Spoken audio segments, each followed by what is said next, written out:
Lepo pozdravljeni in dobrodošli v studiu EF. Danes je z nami profesor Igor Lončarski, govorila pa bova o priložnostih in izzivih na kapitalskih trgih. Dober dan. Dober dan želim. Kapitalski trgi so se v zadnjem času znašli na nek način ujeti med strogimi regulativnimi okviri na eni strani in tehnološkimi inovacijami na drugi. Kako uspešno krmariti med tema dvema dejavnikoma? Ja, da bi odgovorili na to vprašanje, moramo nekoliko bolj v zgodovino pogledati. Skratka, v zadnjih 20-30 letih je prišlo do velikih sprememb na kapitalskih trgih. Se pravi, po eni strani povečana informatizacija, po drugi strani pa institucionalizacija. To pomeni izjemen razvoj finančnih posrednikov in pa tudi pravzaprav institucionalnih investitorjev. To je en moment, drugi moment so bile pa vsi te dogodki v vmesnem času, se pravi različne krize, ki smo jih prebrodili, in iz vsake krize smo pravzaprav išli z dodatno regulacijo, ker so regulatorji bili prepričani, da je kriza posledica zlorab finančnih trgov. Tako smo imeli na prelomu tisočletja škandale računovodske, revizorske, tam je šla nova dodatna regulacija, ki je precej obremenila podjetja, kar zadeva poročanje, potem smo imeli globalno finančno krizo, iz katere smo spet išli z novo regulacijo. Skratka, ta regulacija se je stopnjevala. To je en vidik. Drugi vidik je pa seveda razvoj tehnologije. Zdaj, informatizacijo sem že omenil. To, kar verjetno pa danes mislimo kot tehnologija, je pa pravzaprav to, čemu rečemo fintech, oziroma tehnološko napredne finance, ko govorimo o v bistvu neki tehnologiji veriženja blokov, žetonjanju sredstev, pametnih pogodbah in nazadnje pravzaprav o temu, kar govorimo kot umetni inteligenci.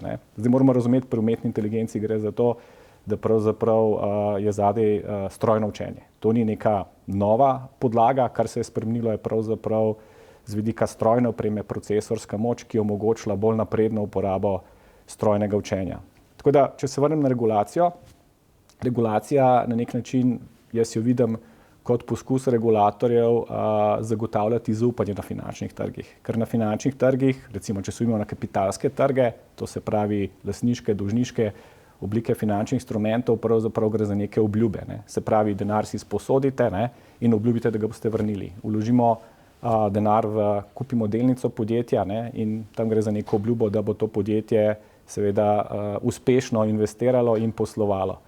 In podlaga za vse te obljube je pravzaprav zaupanje. In brez zaupanja finančni trgi, kapitalski trgi ne obstajajo, tako da z tega vidika pravzaprav je regulacija zaradi vseh teh škandalov in zlorab trga. Skratka, ni segmenta finančnega trga, ki ni bil v zadnjih 20 letih, 30 zlorabljen, poskušala nadomestiti to zaupanje. Tako da zdaj ta presek, o katerem sprašujete, tehnologije pa regulacije, seveda zanimiv. Zato ker tehnologija, po mojem mnenju, vprašanje tehnologije ali pa koristnosti tehnologije izvira predvsem iz naslavljanja enega izmed temeljnih izzivov na kapitalskih trgih.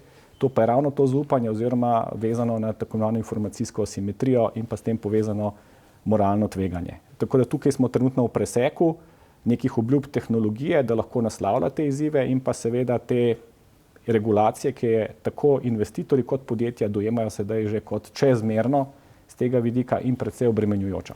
Je torej deregulacija del rešitve? Jaz ne bi govoril o deregulaciji. Regulacija je potrebna, še enkrat, da se vrnem, v odsotnosti nekega mehanizma zaupanja je potrebna regulacija.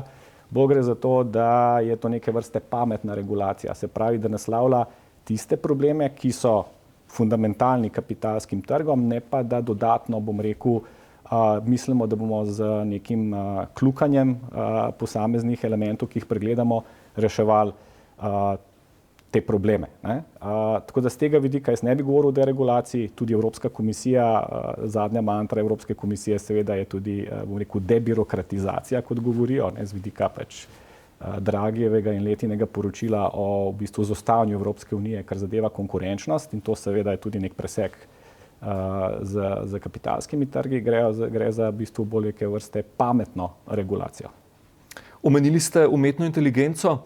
Med drugim se tukaj poraja vprašanje, kako zagotoviti transparentnost odločitev, ki jih sprejema. Ja, zdaj korist tehnologije, tisto, kar jaz vidim, da je potencialna korist, je, če lahko naslavlja te izzive kapitalskih trgov. Povedal sem že, en temeljnih izzivov je seveda informacijska asimetrija, potem so pa še drugi izzivi, ki so pa bolj operativnega značaja. Se pravi, izvedba transakcij, stroški te izvedbe transakcij, stroški, bom rekel, poslovanja in tako naprej. Tako da tukaj tehnologija gotovo pomaga, ne.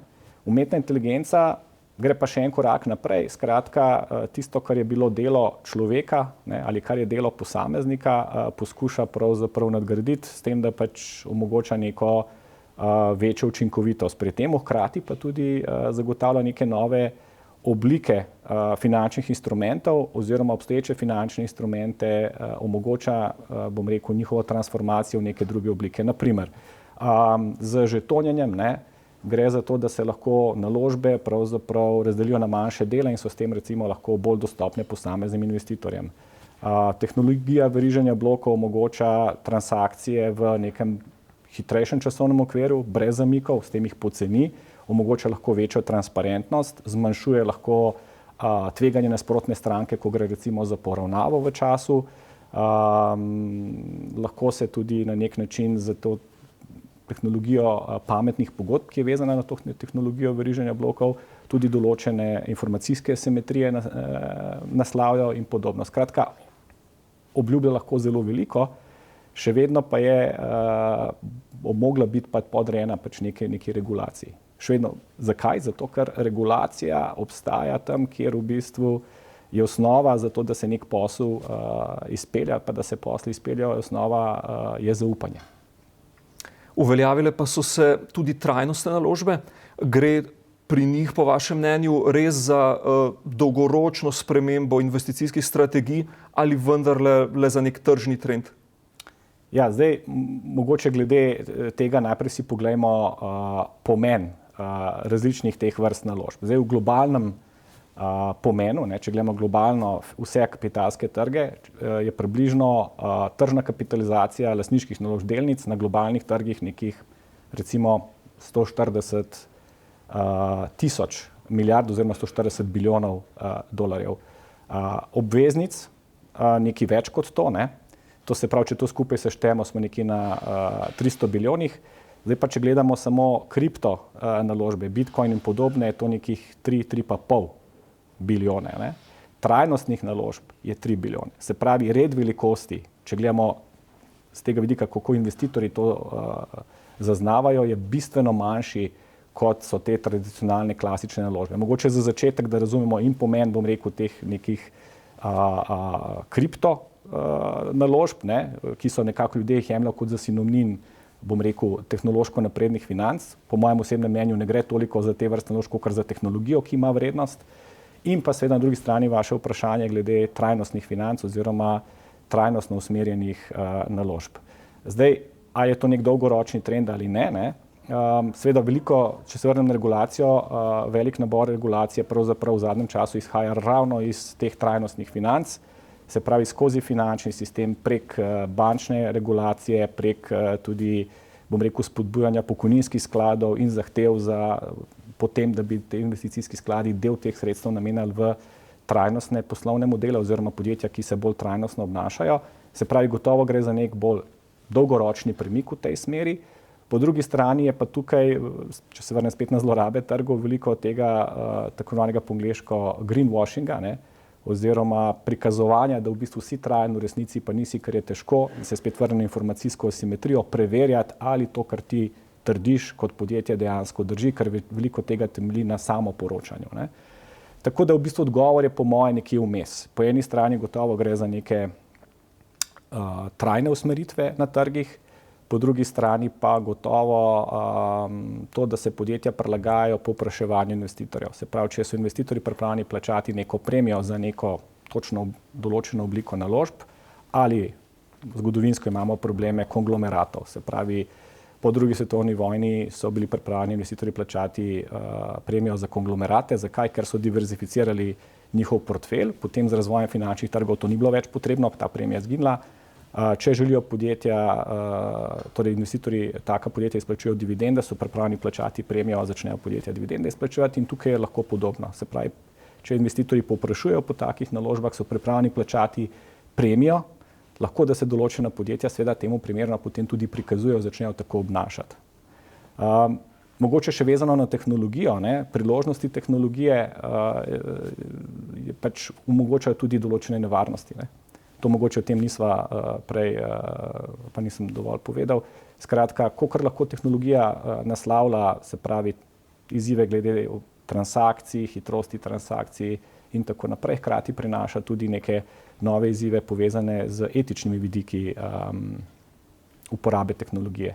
Se pravi, to vemo že sami prek uporabe socialnih omrežij, pametnih telefonov, pametnih naprav, dostikrat ponudnikom nekih aplikacij omogočamo dostop do naših osebnih podatkov.